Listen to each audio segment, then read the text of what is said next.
This is an Irreverent podcast. Check out irreverent.fm for shows from all our friends.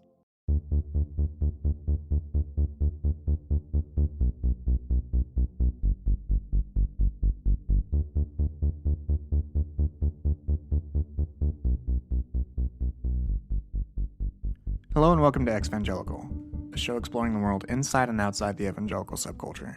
I'm your host, Blake Chastain. My guest this week is Crystal Cheatham, co-host of the Lord Have Mercy podcast and the producer of the upcoming Our Bible app, a Bible app with devotionals for the rest of us. It's honestly hard to summarize all the things Crystal does and has done, but we talk about as much as we can in this interview. A brief summary, we talk about her growing up as a missionary kid, her experiences in the Seventh-day Adventist tradition, her coming out and subsequent fallout with a former mentor, and of course, the Our Bible app and why it's important in a book and app ecosystem dominated by evangelical materials. You can learn more about Crystal at crystalcheatham.com, follow her on Twitter at crystalcheatham, subscribe to her podcast, and go to ourbibleapp.com to be notified when the app is available. As always, you can support the show via Patreon for as little as $1 a month, which will give you access to the private Evangelical Facebook group. More rewards are available at higher levels. You can follow the show across Facebook, Twitter, and Instagram at EvangelicalPod, and follow me on Twitter at BRChastain.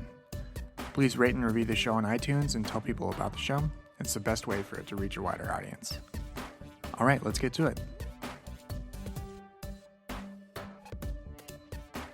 Hi, everybody, and welcome back to Evangelical. I have with me this week Crystal Cheatham. She is a podcaster on the Lord Have Mercy podcast and also the founder of the forthcoming app, the Our Bible app. Welcome to the show, Crystal. Thanks. I'm so glad I'm here. Yeah, thanks for talking. I really appreciate it. So let's just jump right into it. Where did you grow up? I grew up, that's kind of a hard question. My parents were missionaries, so I grew up everywhere. My first memories are in Zambia, Africa, where my mother is from. And, from there we moved to a couple different states on the East Coast, up and down the East Coast, and finally settled in Pennsylvania. So, I guess, the place that I grew up the most was probably Pennsylvania. Okay. So you were an MK. Was there a denomination that your parents were affiliated with or anything? Yeah, both of my parents were devout Seventh-day Adventists. And so that's the kind of household that I grew up in, just fundamentalist to the core, with a flair of evangelicalism. Towards the end. And so the missionary sort of work, was that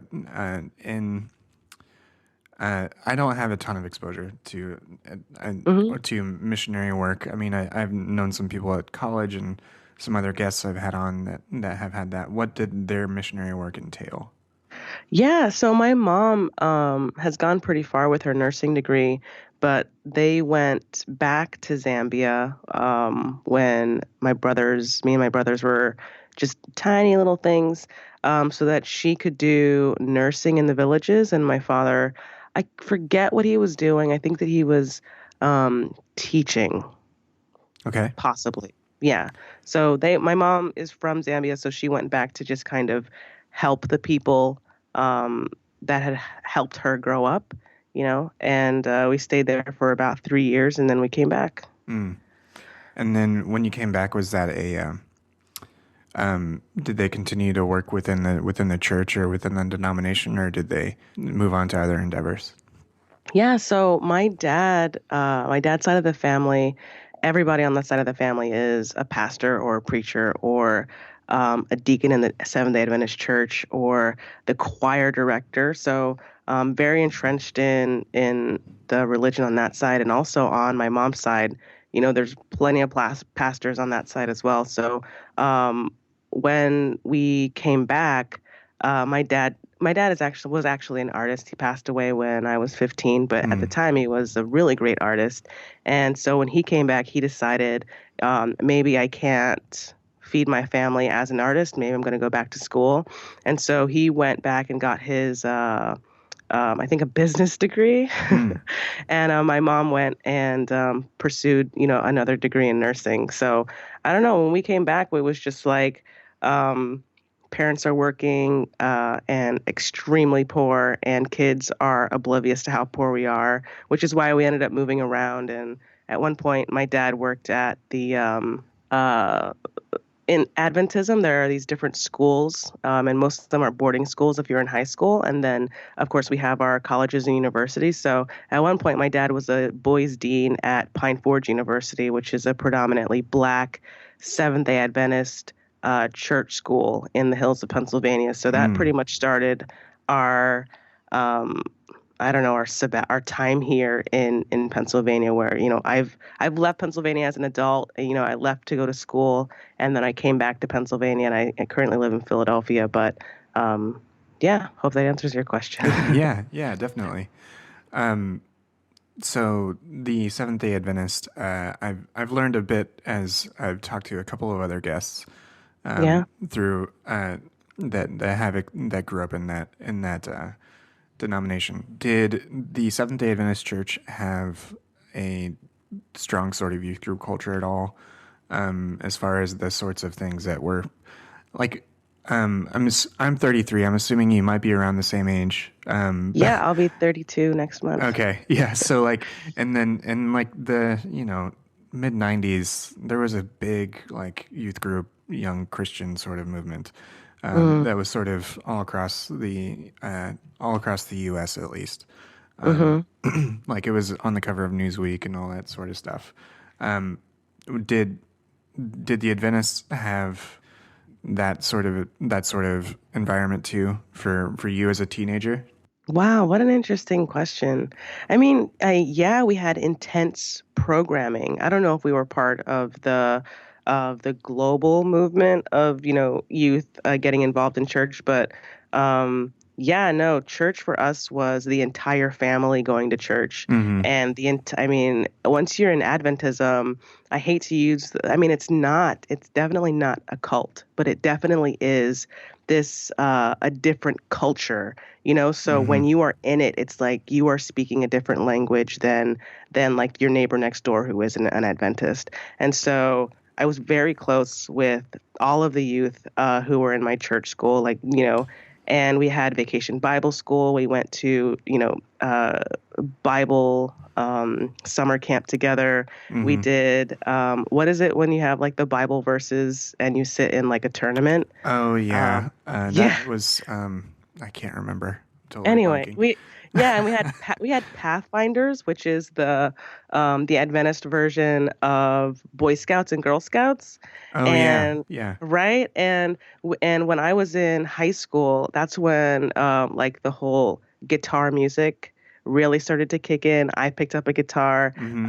and started to like lead worship services and sing and stuff, and so I think that part of it we definitely had. That was just like young adults sitting around praising God, talking about purity culture, Yeah, and I don't know, just trying to discover ourselves in the world, but not of the world, sure. as they say. Yeah, yeah. And I don't necessarily want to discredit people's like intentions there. Like you said, sort of trying to find your way in the world. There's definitely Yeah, an earnestness there that, but then, as you mentioned, the purity culture part in particular is always uh, interesting to to to try to wrestle with now that now that we're grown and everything. Um, yeah, and yeah. there's still a lot to unpack there. You did mention that you went to church school. Yeah, I went to Adventist schools from the time I was in kindergarten all the way on up through my college and university time. So I went to a church school in middle school, and for a brief moment, I went to a public school, but that quickly transitioned to a boarding school in Hamburg, Pennsylvania called Blue Mountain Academy. Mm. And then I went to an Adventist university where I studied music performance and English. Oh, Yeah. So yeah, I was completely like baptized in Adventist networks and Adventist cultures like all the way through for sure. yeah. And you mentioned that it's like it was like another language. Can you give an example of that sort of thing? I guess our lingo was just, every so Adventism is a lot like Judaism slash Southern Baptists, where we are Bible-toting Christians and we are against adorning yourself with jewelry and being show-offy. But on the other side, we have these incredible traditions around the Sabbath and the Sabbath day, where Friday night is you have worship and you bring in the Sabbath. And, Friday we get out of school early so that we can go home and clean our space for, the Sabbath and God to come in. We go to church on the Sabbath day, which is Saturday, and Saturday night we close the Sabbath. And so every Saturday, even now into adulthood, and I don't usually go to Adventist churches now as an adult, but I always want to say Happy Sabbath, to people, which Mm-hmm. is part of the lingo. Um, Anybody in Venice in Adventist culture, I mean, shout out to my Adventist friends, will know what haystacks are, which is just a food it was like a really campy food that we would eat at almost every single function because Adventists before it was popular to eat kale and be a vegan or vegetarian, they had a handle on this intense health code. And so many of our functions were vegetarian. And so we would have this thing called haystacks, which is kind of like a glorified version of just nachos.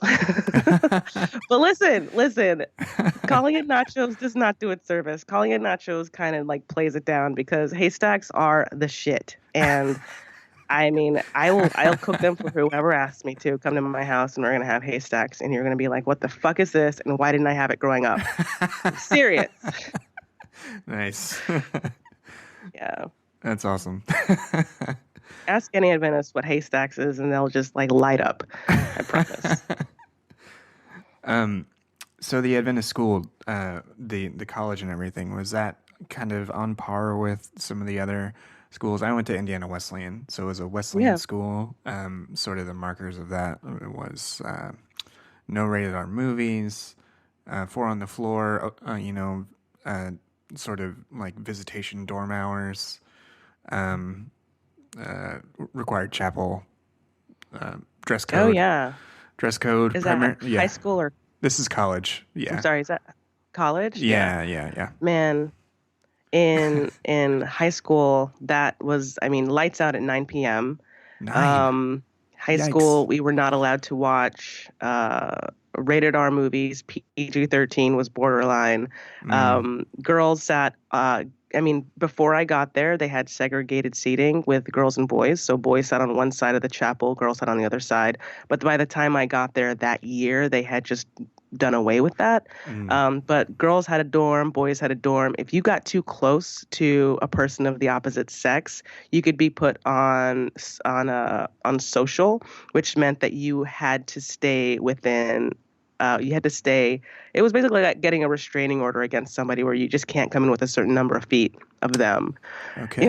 Just Yeah. really intense rules like that. And they did carry over to university, not so much the the gender sexuality ones, but Hmm. yeah, there was no drinking on campus, no smoking on campus, swearing. I mean, you could get in trouble for things like that. And we had to go to uh, these dorm worships if you lived in the dorm, and the whole entire campus had these campus wide worships on Tuesdays and Thursdays, and then there was church, and it was just like never and prayer before every class for the most part. It was just yeah, it was intense, man.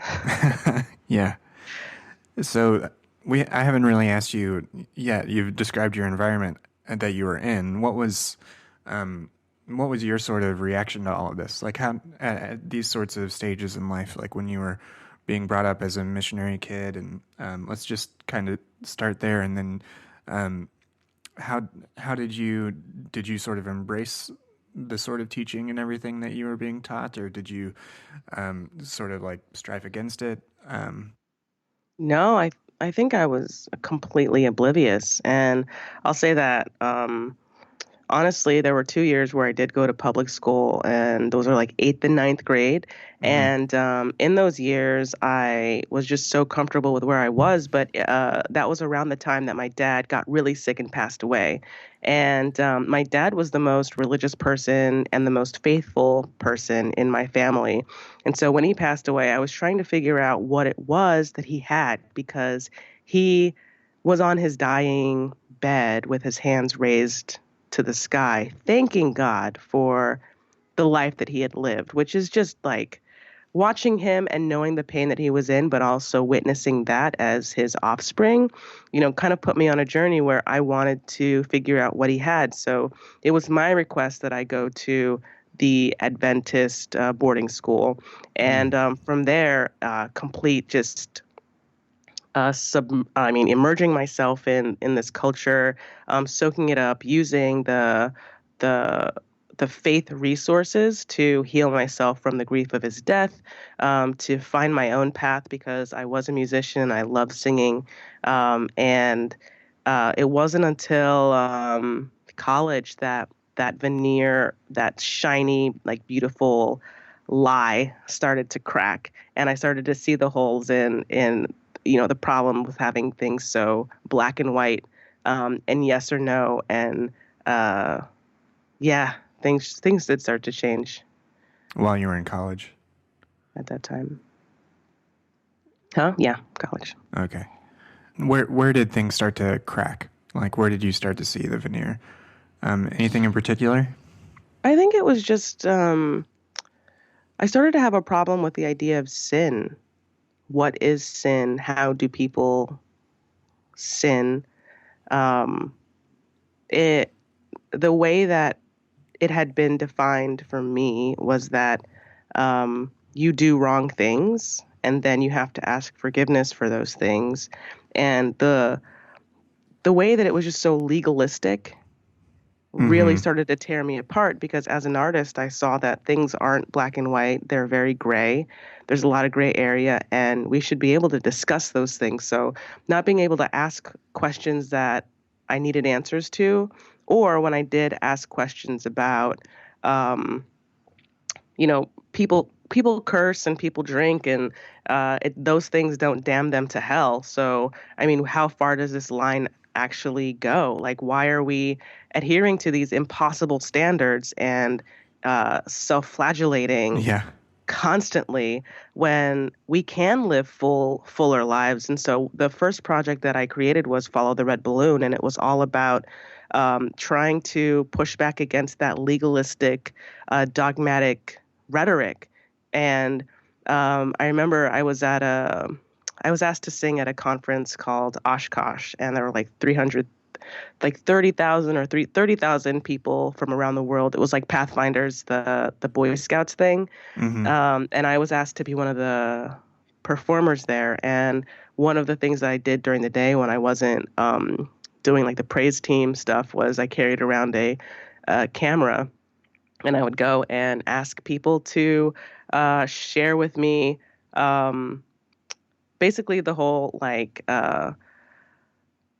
what are some things that you think are uh, absolute absolute evil or absolute wrong or absolute the biggest sins that you think that your friends can do or are doing, and Hmm. then admit to me some things that you're doing that your friends think are wrong, and just discuss this whole thing of wrongdoing and sin and how just fucking ridiculous it was, to sit around pointing fingers at each other.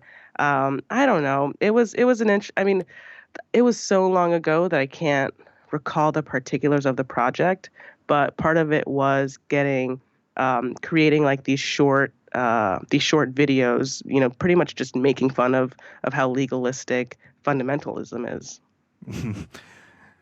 Yeah. So do you remember any of anybody's responses as far as like because those are big questions and what I'm what I'm picturing in my head is like sort of man on the street things. I don't remember who's the guy that does the really aggressive like comedy ones now. He was on Parks and Rec. I can't think of the guy's name, but it's like Oh, man on the street sort of interviewing, and that's what I'm sort of picturing in my yeah. head. Yeah, Um, just teens in general. And one of my friends, Benny, was um, he was out to a few people about being gay, but at that time it was very hard to be out and in that space. And so, like, I really, really, really wanted him to just talk about um, sexual orientation, hmm and he just kept skating by it. And so I found myself spending more and more time with him and also getting super frustrated that it wasn't something he could say. And I think that was the place where I realized in myself how hypocritical that was of me, because I wasn't out. And that conference did kind of break that thing in me that was like, nah, dude, you're not gay. You're good. Don't worry about it. Um, yeah, I don't know. Sorry, I'm just sort of absorbing that for a second and trying to think of what to ask next now. Um, that question that and that problem of the concept of sin, it's huge. like, and that sort of cuts to the core of a lot of people's understanding of Christianity, right? When you think about Jesus and the cross and all those things, I mean, for a lot of people, sin is like essential in a weird way, if that makes sense. Like Richard Rohr, and he seems to think that the concept of sin isn't very helpful anymore. um, It's not, yeah. and I'm kind of I'm pretty much on board with that. And I struggle with the idea too. Did wrestling with the idea of sin and the sorts of like shaming and legalism that goes on with it, did that change your concept of God as well at the time, or was that something that came later, or yeah. Yeah, no, my belief in God was unwavering. Like I knew God was real. I was just getting more and more frustrated with um the people who taught me about the rules, because I Mm-hmm. saw that there were rules and I had a community who all followed these rules. And then I saw that there was the Bible, and I really loved reading the Bible. And then I knew that I had a connection with God. And one of the things that they really told me that sunk in was there's nowhere that you can go that God doesn't go. Mm-hmm. And I just, fell in love with the idea that um, it is all about the heart. It's all about this relationship that you have with your God, and pulling tools into your life that allow you um, to understand your human experience. But with yeah, basically. So the Bible is a great tool to help understand your human experience. And so Mm-hmm. from that perspective, I thought, well, if I am constantly in with God, then why does sin have anything to do with it? I know that I guess I'm getting really into the weeds with this, but um, to me, sin is harming someone else intentionally. You know, Mm-hmm. um, and that's one of the things about homosexuality or being gay as we talk about, where's the harm? If I'm not harming somebody else, then what's it to you? It's Mm-hmm. my path, it's my spiritual journey. Leave me to it. Like the best that you can do is say, hey, here's a tool that worked for me. On this other thing that I was struggling with, I don't know, dude. Yeah.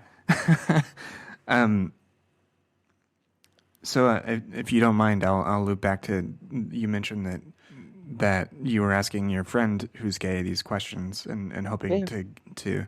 to get him to be able to address it directly, and then Hmm. you were also asking yourself those same sorts of questions internally. Yeah. Did Hmm.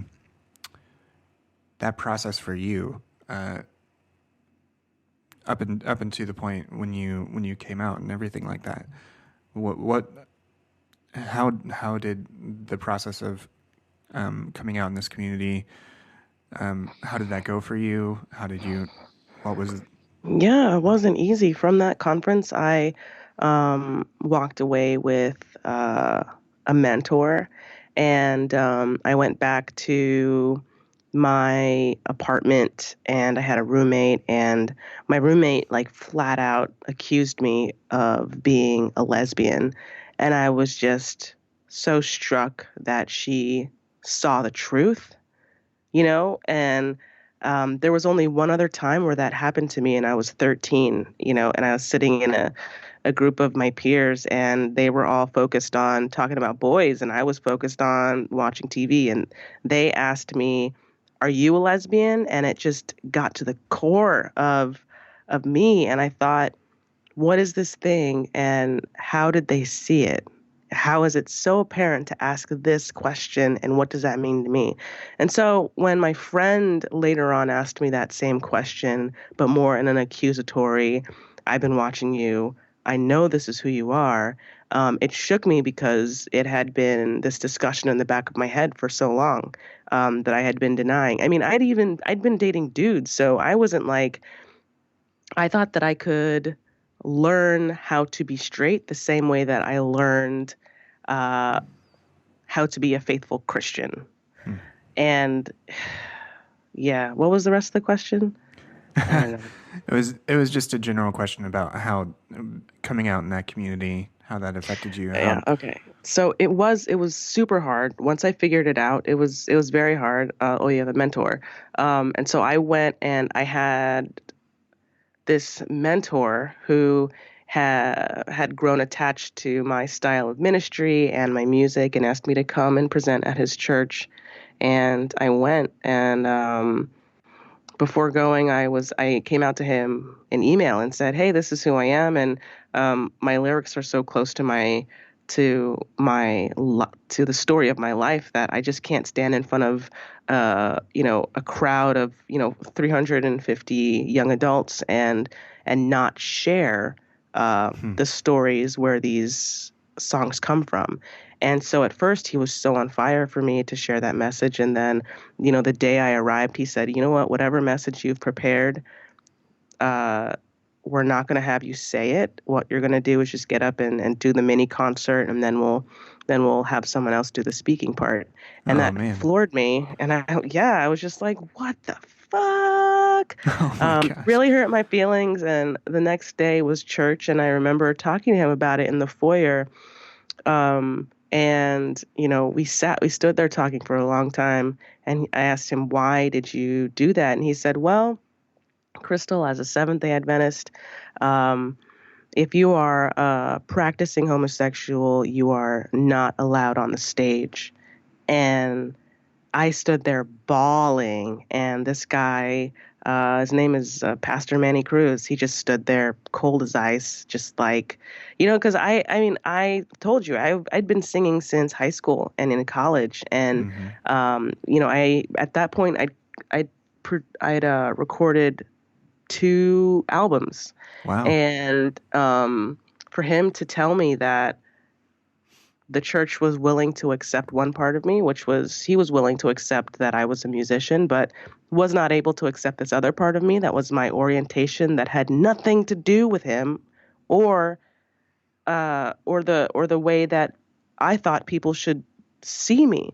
It floored me, and at that point, that was the breaking point for me. And um, up until that, I had really been um, a hyper vigilant Christian and had found ways to um, fill in all of the gaps that fundamentalism has when it comes to applying that stuff to real life situations. I had just been really creative with glossing it over and figuring out ways that I hadn't been faithful enough, and that's why that thing didn't happen, or I wasn't applying the scripture right, or just that's just how things happen, and God has a plan.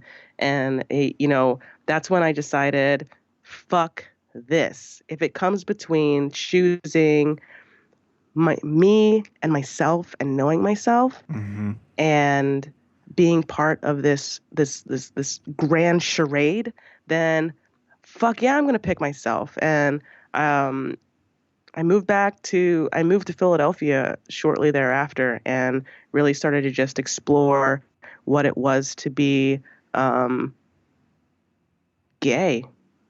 Yeah.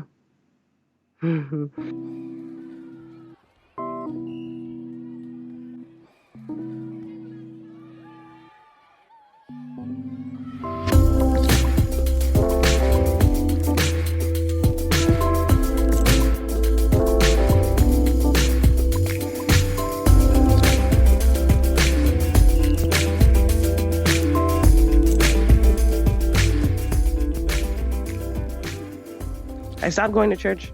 Stopped going to church for a while, but I could never stop believing in God, and I never stopped reading my Bible, and um, I really did ache for tools that could have prevented that pain when I was a young adult, which is then why I created the Identity Kit project um, for queer Christian youth, which was a guide that helped um, youth in fundamentalist spaces come to terms with what orientation was, what gender identity was, what the clobber texts were, how to push back against the arguments people use um, to uh, to prove, that LGBT people or gay or homosexuality is a sin.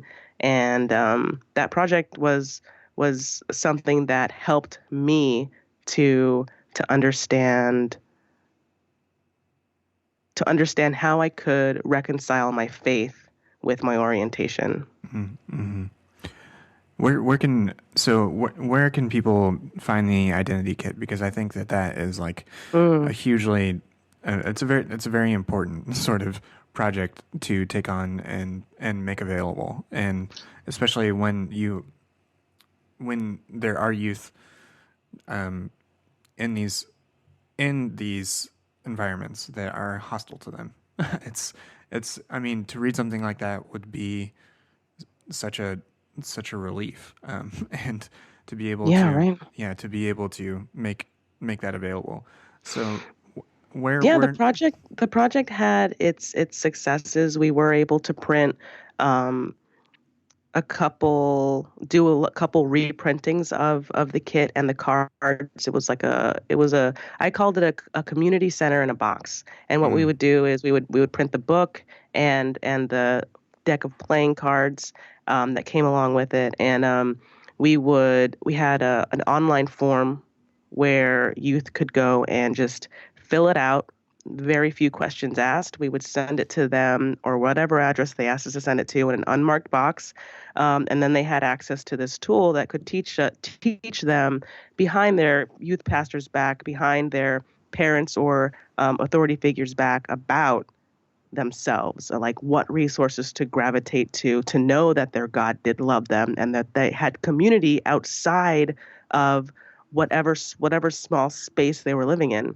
mm-hmm. And so um, the project we just could not get funding, and I was doing it at a time where I was a grad student, so I was broke. I sold my beautiful Volkswagen Bug so that I could print more of them because we were Wow. giving them away for free. I sought all kinds of funding and never secured it.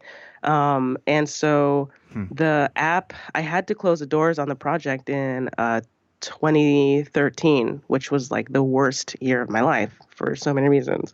But had to close the door on that. And whatever copies of the app of the book I had left, I would send to those who asked for it until it was gone. And we are going to have a section of the app that I'm creating now Mm-hmm. that does have that content in it. And Oh, so the great. cool thing about an app is that you can download it on your phone. Right. Anybody can have access to this, and it's a Bible app. So those youth can say, "Hey, mom, no, I do have a Bible app on my phone. I'm reading the Bible, but that Bible app will also have content that teaches them to love themselves." Mm-hmm. And LGBT youth have always been a large part of the pull on my heart because they're the ones who are caught in the middle of this war between conservative rights and everybody else that's just like this, like they are the ones who with the not partially developed brains, so, and they're the ones who are coming into new emotions that are just so intense for them. And so we know that when it comes to queer youth, they're the first ones to self-harm. They're the first ones to run away from home. They're the first ones to want to commit suicide. And for me, I was just like, you guys, there's so much bureaucracy and politics around being gay and being Christian and whether it's good or bad. But, that stuff aside, here we have a group of people who are growing up and passing through life and are really truly believing that their God doesn't love them. They're the ones who are the casualties of this war that has nothing to do with anything besides power. And so Yeah. I mean, like, yeah, it was. I mean, I fucking bled for those groups, and for a long time, like I worked myself into a uh, I guess just burnout. Yeah. Yeah, which is why 2013 was such a shitty year. Man. I mean, that sounds like a complete passion project, and like, I Yeah, mean, that's a bummer that it took so much from you. But I mean, that you're absolutely right. Like those groups are the marginalized and at risk people, and they're the casualties of the culture war, and yeah. it's a tragedy. So real quick, you mentioned grad school, and what were you studying around that time in grad school?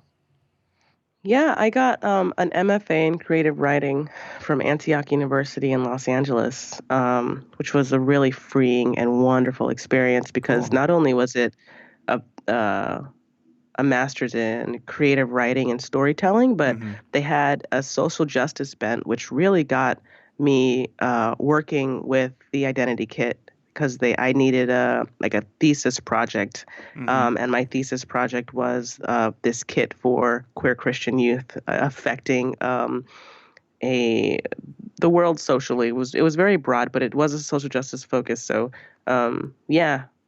Um, yeah, finished school, started working as a ghostwriter and working on these passion projects, and yeah, That's it's the great. life. Mm. On your website, you have a great line when you're talking in your bio, that uh, you talk about having been a singer and everything, as well as all these other projects and everything you've done, and you have this line that just, as it turns out, I'm also a lesbian and have great faith in God. And that seems to have like sort of carried through all your different projects. I think the one I haven't really asked, I really want to spend a lot of time on on the Bible app and everything involved in that. I think the one thing I haven't asked you about yet is your sort of performance career, your singing career. So Yeah, what how tell me about that. Just I want to learn more about yeah. that. No, I to this day I still love singing. It is, you know, when I started looking again for churches, I knew that an Adventist church wasn't going to be home for me ever again, just because how legalistic they are. Yeah. And so I decided, what are some components of church that I really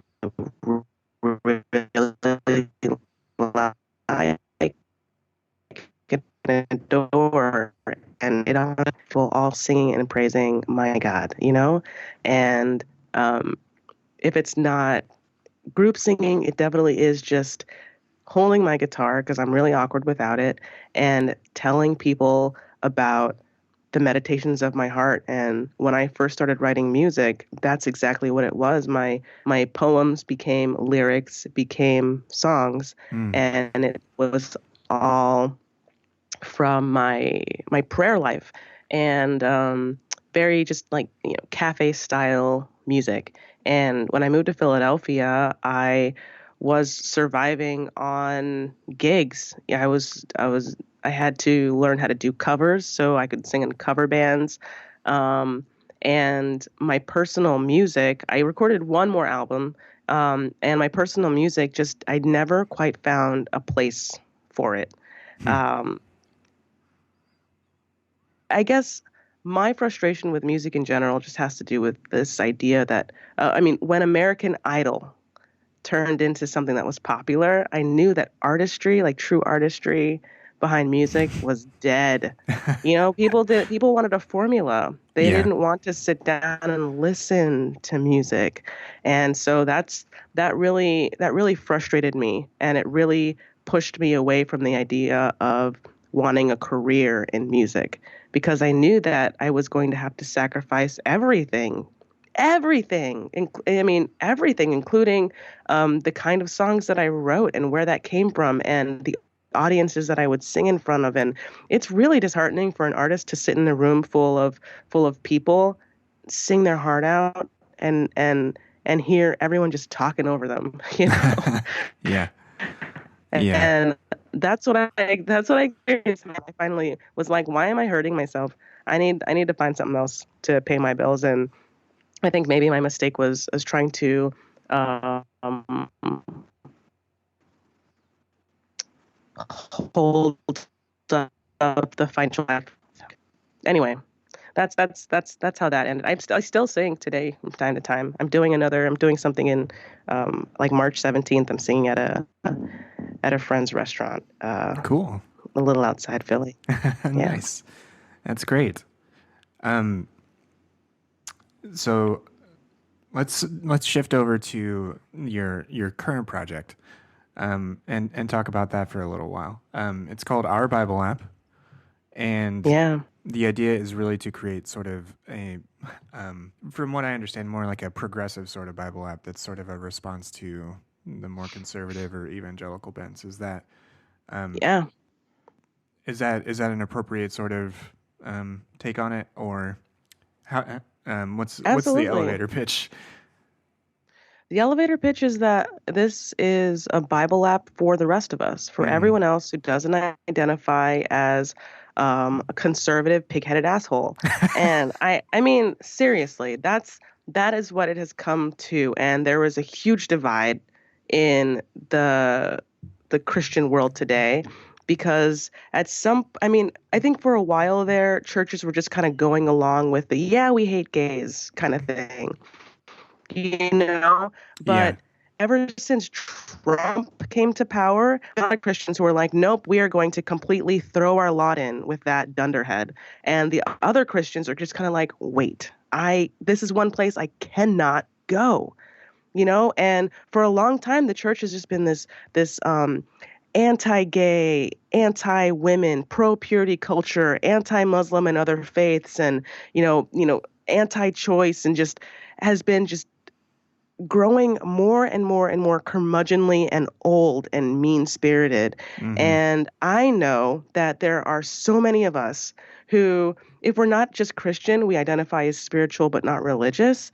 And we cannot deny, just as I couldn't in all those years that I stepped away from the church, we cannot deny that there is a God, that there are spiritual things that happen between us. And for those of us who want to figure out that, who want to figure out how to get along with our fellow man, who want politics outside of their away from their devotionals, that's what this app is for. I get Hmm. really frustrated because I'm a reader. I love reading. My entire house is filled with books. And I get tired of going to the bookshelves of a bookstore looking for a devotional to, like I did when I was a young adult, and realizing that none of them are for anybody like me. And that breaks my heart, because the the right-wing media has a monopoly Hmm. on publishers, on radio stations, on television stations, and the rhetoric that they spew somehow seems to speak for all of us, which is bullshit. You Yeah. know, there are so many of us who are fine with sex before marriage, who are still trying to figure out where we belong along this spiritual spectrum. And so I mean, I'm on my soapbox right now, so you're gonna have to like interject, but No, this is this is what who I like this it. app is for. The rest of us, right? For the rest of us. That's who this is for. And I'm so fucking excited to be making it. That's awesome. I love that. So what compelled you to do this in like Bible app form? What about the app is making it an app and not a different type of project? Because you are based on your history, you've done things in all sorts of mediums. So what made you want to do this in an app? Yeah. Because the app is the one thing that can go anywhere. Yeah. I told you that, my roots are in Zambia, Africa. And, last time I was there and we went to the bush, there would be one socket with 500 different, um, what are they called? Extension cords sticking out of it with 1,000 phones plugged into it. Holy shit. They were people living in thatch had cell phones, right? And conservative Christianity has colonized America and is now going out and colonizing the rest of the world. And if there's Hmm. one thing that people need to know, like it is that their higher power loves them and they don't have to be anti-gay, right? And so when you think about that thing that happened in Uganda where they signed that bill that was the kill the gays bill, that all happened because conservative self-righteous pastors from America went there spewing their rhetoric and it was like kindling.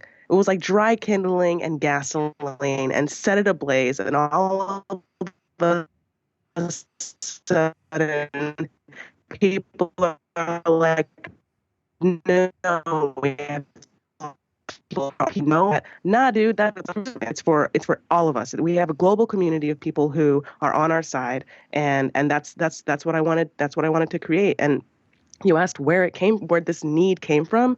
It came from viewing Bible apps that I would wake up in the morning and I would start to read like blogs that had devotionals on them, and then I would stumble across something that was anti-gay or like, I don't know if you have ever sat down to have worship, sat down to meditate, and then and your heart is just open. You are unfurled as a lotus flower. You are just so vulnerable and open to the sun. And you stumble across something that is just so heinous and against the core of your beliefs that it turns you off and it's confusing, right? Yeah. Just like I feel like when I come across those nuggets, I feel like I've been touched inappropriately and it's infuriating.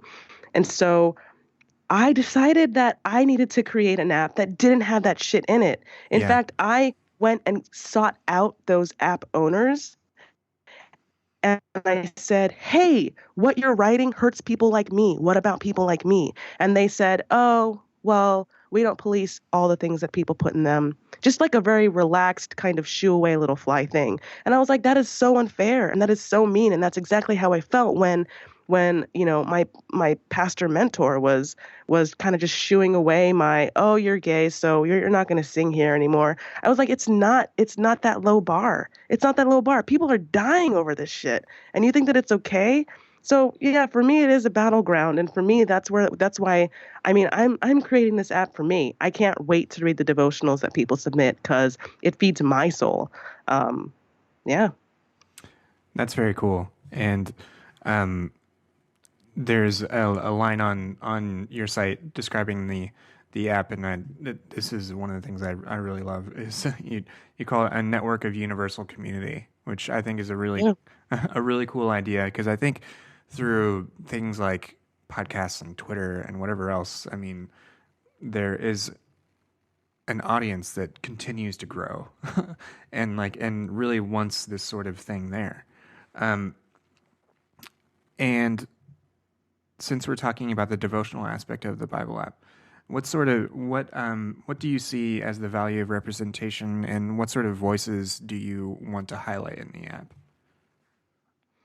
I want all the voices. So on my on my profile and crystalcheatham.com/submissions and submit your own devotional.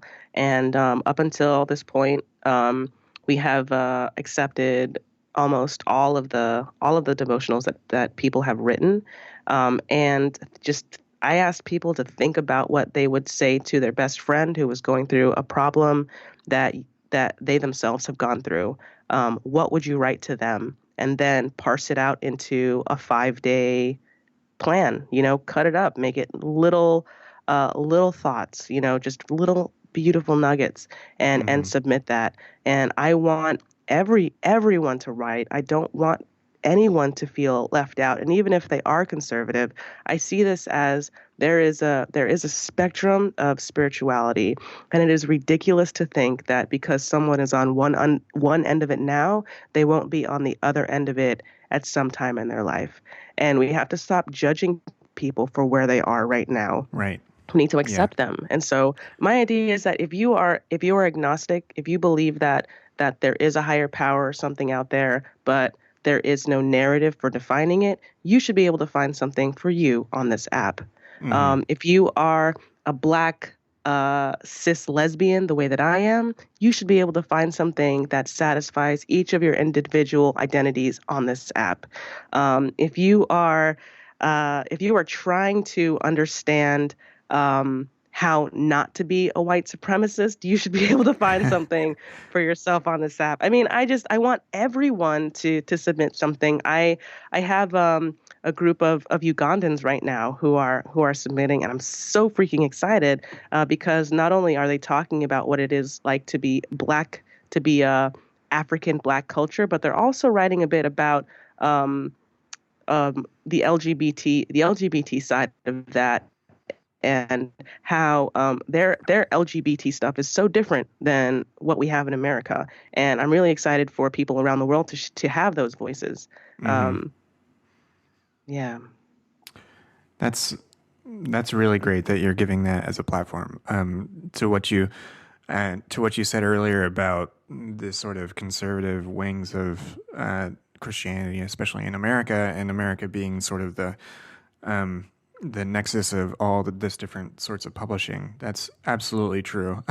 At different times in my life, I've worked in Christian bookstores, and yeah, so when you go into a Christian bookstore, you're going to find essentially um, just evangelical stuff. I mean, you're yeah, not going to find anything Catholic. You're not going to find anything. You're not going to find liberation theology there. You're not going to find womanist theology there. You're not going to find any of that. It's just not on the shelves. yeah. And the same definitely goes for different like Bible apps. I know that I studied creation care in grad school, and I Okay. downloaded a Bible app and tried and downloaded a creation care sort of devotional, and most of it like just was completely in line, not with the scripture, but with a sort of materialist, capitalist um, economic worldview, and not really anything to do with uh, making sure that we are stewards of creation. And so, I Right. mean, it was certainly something that was not didn't cohere with what I was studying, um, and so all that sort of openness is actually really encouraging, I think, because of that very fact that you're allowing people to represent and legitimize their perspectives, and I think that's incredibly valuable. Yeah. Cheers. hmm um, Yeah, so the app is supposed to launch in June, mm, and at this time, I am asking people to show us that you actually want it, and to mm-hmm. go onto the Our Bible app website and put in their email address so that when it drops, they get it sent right to their phone, and they can be some of the first people in the world to experience this new media. Great. And so it's just Yeah. ourbibleapp.com, and if you're out there and you agree, please just go and do that bit, Yeah. and be part of this. Yeah. Yeah. Absolutely. I'll definitely point everyone there as well, in the show notes Cool. and elsewhere on Twitter and everything else too. So we'll make sure that we do our part to get the reach out there. I love it. Actually, I do want to sort of tease out a little bit more, sort of your thoughts about this in general, and how these voices, these communities, can really continue to basically stake their claims in the conversation. One thing that I think is definitely true, in at least in the United States culture, is that there's a very standardized like evangelical vision, and there's a standardized fundamentalist or evangelical sort of cultural shorthand. I think that's one of the things that makes this show possible, is that everybody has a certain sort of common experience that they can sort of fall back on and Yeah. talk to one another. Um, what's really an open question for me is whether progressive Christianity or liberal Christianity, however you want to phrase it, the author Diana Butler Bass has a term that I really love called generative Christianity. Mm. What I kind of think is an open question is, would that section of Christianity benefit from that sort of organizational might or the way that evangelicals network is? When you take a step back, it's really impressive. Yeah. But people that are on the other side of it see that it has some really sort of toxic results and consequences. So the open question being, is there a sort of progressive response possible without it becoming just as standard or just as uh, homogenous as evangelicalism is? If I understand the question correctly, I think I think that what evangelicals and fundamentalists really have going for them is um, the power of tradition. And I think tradition is culture, and that's what binds people, Mm, um, and really allows us to work together and to create, yeah, sometimes what is homogenous, but also what is, extremely beautiful and can be dynamic and creative. mm-hmm. Um, I don't think that I think that conservative Christians have cornered themselves off so far that they are on this crazy little island, Yeah. and they can't see anything except the whites of each other's eyes. Like that's it. They're all just Right. like standing in a circle. They're back to the world, staring at each other. Yeah. Whereas the rest of us, there are so many of us, Yeah.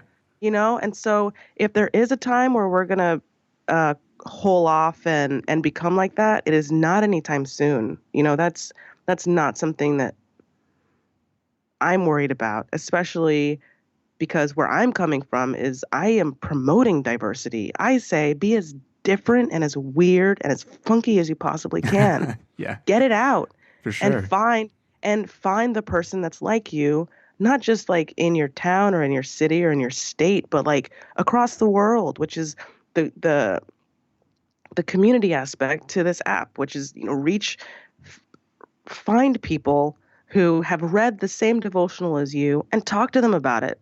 What did they get from it? Mm-hmm. So you're not just limited to the people in your church and their tiny thoughts, and I mean, not that there's anything wrong with the people in your church, but you're very limited that way. Right. Yeah. And I don't know. I think first we have to are each other, and then we can start to form those connections and that community, and I mean, and then I think I mean, that sounds like we're just going to get smaller, but I think it's just going to explode and become bigger. Right. Yeah. Was that the answer to your question, or did you actually ask me something else? No, no, that was a great response. And yeah, it like I mentioned, it's kind of an open question for me, just because the sort of the proliferation of different podcasts, different groups online, like different private Facebook groups, all these people that are sort of exploring this space. I think it's great, and I think that uh, I just don't. I just am thinking back to my own experience within evangelicalism, and it feels so large and not and impersonal, definitely impersonal too. Um, but I think that there things that are sort of happening in this part of the faith community are vibrant and made just and vibrant and like there's a book called Small is Beautiful, Mm-hmm. and that's really to me what it seems like is happening. and Mm. and there's all these different pockets, and yet they all have intersections, like they all connect in really strange and wonderful ways. um, so Yeah. so so yes, you did answer the question. Good. uh, Talk to me a little bit about your podcast and what you're doing there too. Yeah. I mean, my podcast is just a way to have fun, um, and to talk about God, sex, and the Bible. Um, I don't know, there's just a lot to explore when it comes to sex, and so many of us carry shame, Mm-hmm. or um, or we haven't looked raising hands, or we just haven't figured out like how the Bible actually wants us to have sex, or what how all of that translates to current events and how we're living today. And so yeah, those are the three things that I try to touch on in each episode, but really it comes from like every single different angle. I don't know, sometimes we get heavy into politics, sometimes we talk heavily just about certain verses in the Bible. But my co-host, Alba Onofrio, aka Reverend Sex, has a section where she answers questions from people who just, want to know, I am doing this with my partner, and I want to know what if this is helping or hindering my spiritual relationship with God. So Hmm. yeah, it's dope. Lord have mercy. That's great. Um, where else can people find you online? You're sort of you've got so many things going on that You know, where can people sort of find all the stuff that you're up to? yeah, I mean, just my website, crystalcheatham.com. I'm also on Twitter at Crystal Cheatham. Check out the Our Bible app website and Our Bible app on Twitter. And um, feel free to look me up on Facebook. uh, there's YouTube clips if you actually want to listen to my music. Yeah, find that you can find my album on iTunes. I guess I am all over the place. Hadn't thought about it. Yeah, you've stayed busy for sure. Yeah. Was there anything else you wanted to touch on? Was there anything I didn't really mention that we should sort of dive into? Um, No, this has been really nice. I just want to I think I need to say as a caveat that I'm not angry. I'm just really passionate. And in this discussion, I found myself just getting, so emotional.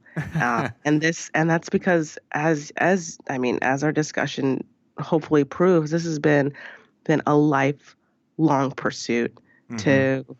to figure out how to present God to the masses in a way that is not judgmental the way that Jesus was. And I just get so teary and furious and happy and like all of the emotions when I get to talk about this. So I just hope that I didn't scare anyone when, No, went off the rails. no, I think your responses were great. Your passion is very evident, and that's a good thing. I That was a good workout. Good workout. So great. Awesome. So yeah, everybody check out the Lord Have Mercy, our Bible Lab. Look up Crystal on Twitter and Facebook. We'll add all that to the show notes too. So Crystal, thanks very much for joining me. This is great. Thanks for having me. This is great. You're great to talk to. Fucking love you.